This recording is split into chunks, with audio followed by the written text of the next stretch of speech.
This is Valentia, part of the Already Home series, based on the song by Barr, written by Kandice Geddes, narrated by Barr, published by Barr 26 Publishing, LLC.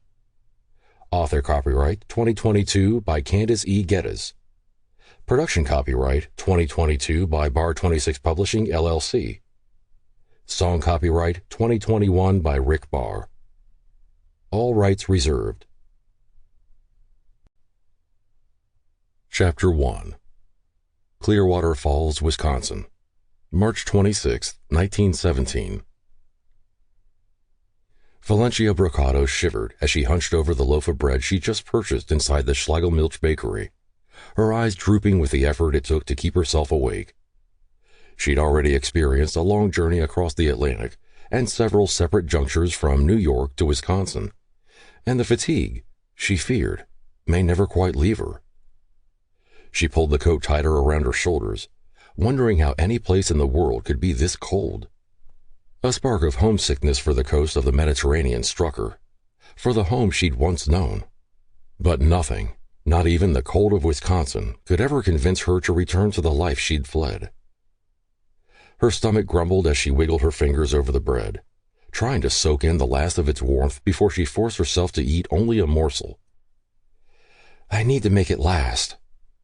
She was so hungry that she could likely devour the entire loaf within a handful of minutes. But she spent the last of her money to make the purchase, a feeling of hopelessness filling her. She'd come to this corner of America in search of an aunt she'd never met, only to discover that the woman had died 5 years before, and there was no other family Valentia could claim. What am I to do now? She sighed, rubbing a hand across her weary brow. She'd fled Italy on a hope and a dream, gambling with faith that everything would somehow work out. But her dreams had been crushed across the shards of life, and her hopes were slowly dying right along with them.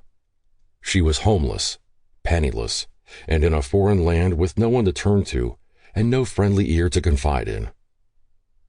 Why do you look so forlorn, child? You're too young and beautiful to hold such a sour look on your face. Valentia startled, lifting her head to take in the bright blue eyes of a hunched woman with hair as white as the snow outside. Years of life creased across her brow and added deep lines around her mouth. She smiled kindly and held a steaming cup, her hand slightly shaking as she rested the cup on the table. You understand English, ja?